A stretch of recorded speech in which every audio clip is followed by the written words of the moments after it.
Old Mother West Wind by Thornton W. Burgess. Illustrated by Michael Hague. Chapter 4. Why Jimmy Skunk Wears Stripes.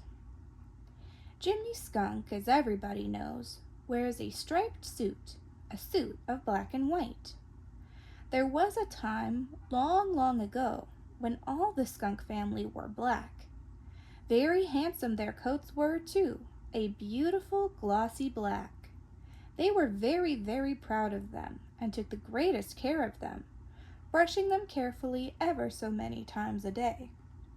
There was a Jimmy Skunk then, just as there is now, and he was head of all the Skunk family. Now, this Jimmy Skunk was very proud, and thought himself very much of a gentleman. He was very independent and cared for no one. Like a great many other independent people, he did not always consider the rights of others. Indeed, it was hinted in the wood and on the Green Meadows that not all of Jimmy Skunk's doings would bear the light of day. It was openly said that he was altogether too fond of prowling about at night.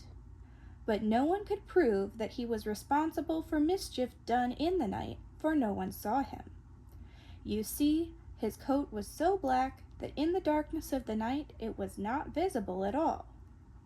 Now, about this time of which I am telling you, Mrs. Ruffed Grouse made a nest at the foot of the great pine, and in it she laid 15 beautiful buff eggs.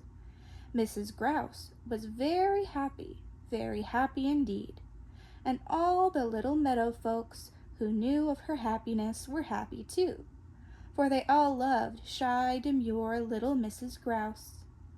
Every morning when Peter Rabbit trotted down the lone little path through the wood past the great pine, he would stop for a few minutes to chat with Mrs. Grouse. Happy Jack Squirrel would bring her the news every afternoon. The Merry Little Breezes of Old Mother West Wind would run up a dozen times a day to see how she was getting along. One morning, Peter Rabbit, coming down the lone little path for his usual morning call, found a terrible state of affairs. Poor little Mrs. Grouse was heartbroken. All about the foot of the great pine lay the empty shells of her beautiful eggs. They had been broken and scattered this way and that. "How did it happen?" asked Peter Rabbit. "I don't know," sobbed poor little Mrs. Grouse. "In the night, when I was fast asleep, something pounced upon me. I managed to get away and fly up in the top of the great pine. In the morning, I found all my eggs broken, just as you see them here." Peter Rabbit looked the ground over very carefully. He hunted around behind the great pine. He looked under the bushes. He studied the ground with a very wise air. Then he hopped off down the lone little path to the Green Meadows. He stopped at the house of Johnny Chuck. "What makes your eyes so big and round?" asked Johnny Chuck. Peter Rabbit came very close so as to whisper in Johnny Chuck's ear and told him all that he had seen. Together they went to Jimmy Skunk's house. Jimmy Skunk was in bed. He was very sleepy and very cross when he came to the door. Peter Rabbit told him what he had seen. Too bad," said Jimmy Skunk, and yawned sleepily. "Won't you join us in trying to find out who did it?" asked Johnny Chuck. Jimmy Skunk said he would be delighted to come, but that he had some other business that morning and he would join them in the afternoon. Peter Rabbit and Johnny Chuck went on. Pretty soon they met the Merry Little Breezes and told them the dreadful story. "What shall we do?" asked Johnny Chuck. "We'll hurry over and tell Old Dame Nature," cried the Merry Little Breezes, "and ask her what to do." So away flew the Merry Little Breezes to Old Dame Nature and told her all the dreadful story. Old Dame Nature listened very attentively. Then she sent the Merry Little Breezes to all the little meadow folks to tell everyone to be at the great pine that afternoon.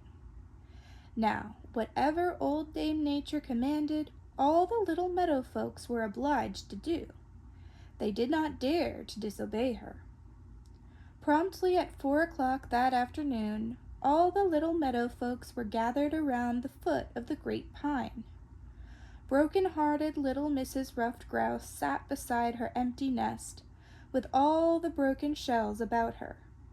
Reddy Fox, Peter Rabbit, Johnny Chuck, Billy Mink, Little Joe Otter, Jerry Muskrat, Hooty the Owl, Bobby Coon, Sammy Jay, Blacky the Crow, Grandfather Frog, Mr. Toad, Spotty the Turtle, the Merry Little Breezes, all were there.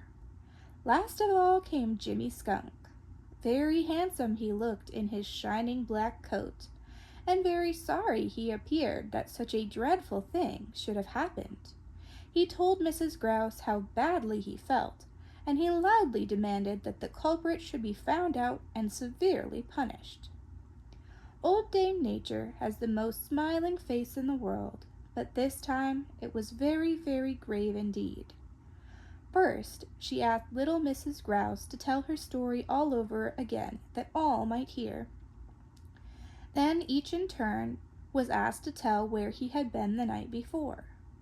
Johnny Chuck, Happy Jack Squirrel, Striped Chipmunk, Sammy Jay, and Blacky the Crow had gone to bed when Mr. Sun went down behind the Purple Hills.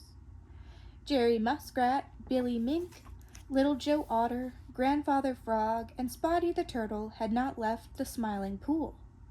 Bobby Coon had been down in Farmer Brown's cornfield. Hooty the Owl had been hunting in the lower end of the Green Meadows. Peter Rabbit had been down in the berry patch. Mr. Toad had been under the big piece of bark which he called a house. Old Dame Nature called on Jimmy Skunk last of all. Jimmy protested that he had been very, very tired and had gone to bed very early indeed, and had slept the whole night through. Then Old Dame Nature asked Peter Rabbit what he had found among the eggshells that morning. Peter Rabbit hopped out and laid 3 long black hairs before Old Dame Nature. "These," said Peter Rabbit, "are what I found among the eggshells." Then Old Dame Nature called Johnny Chuck. "Tell us, Johnny Chuck," said she, "what you saw when you called at Jimmy Skunk's house this morning." "I saw Jimmy Skunk," said Johnny Chuck, "and Jimmy seemed very, very sleepy. It seemed to me that his whiskers were yellow." "That will do," said Old Dame Nature, and then she called Old Mother West Wind. "What time did you come down on the Green Meadows this morning?" asked Old Dame Nature. "Just at the break of day," said Old Mother West Wind, as Mr. Sun was coming up from behind the Purple Hills. "And whom did you see so early in the morning?" asked Old Dame Nature. "I saw Bobby Coon coming home from old Farmer Brown's cornfield," said Old Mother West Wind. "I saw Hooty the Owl coming back from the lower end of the Green Meadows. I saw Peter Rabbit down in the berry patch.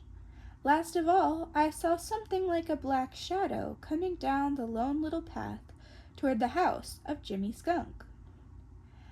Everyone was looking very hard at Jimmy Skunk. Jimmy began to look very unhappy and very uneasy. "Who wears a black coat?" asked Dame Nature. "Jimmy Skunk," shouted all the little meadow folks. "What might make whiskers yellow?" asked Old Dame Nature. No one seemed to know at first. Then Peter Rabbit spoke up. "It might be the yolk of an egg," said Peter Rabbit. "Who are likely to be sleepy on a bright sunny morning?" asked Old Dame Nature. "People who have been out all night," said Johnny Chuck, "who always goes to bed with the sun." "Jimmy Skunk," said Old Dame Nature, and her voice was very stern indeed, and her face was very grave. "Jimmy Skunk, I accuse you of having broken and eaten the eggs of Mrs. Grouse. What have you to say for yourself?" Jimmy Skunk hung his head. He hadn't a word to say. He just wanted to sneak away by himself. "Jimmy Skunk," said Old Dame Nature, "because your handsome black coat, of which you are so proud, has made it possible for you to move about in the night without being seen, and because we can no longer trust you upon your honor, henceforth you and your descendants shall wear a striped coat, which is the sign that you cannot be trusted. Your coat hereafter shall be black and white, so that when you move about in the night, you will always be visible." And that is why to this day Jimmy Skunk wears a striped suit of black and white.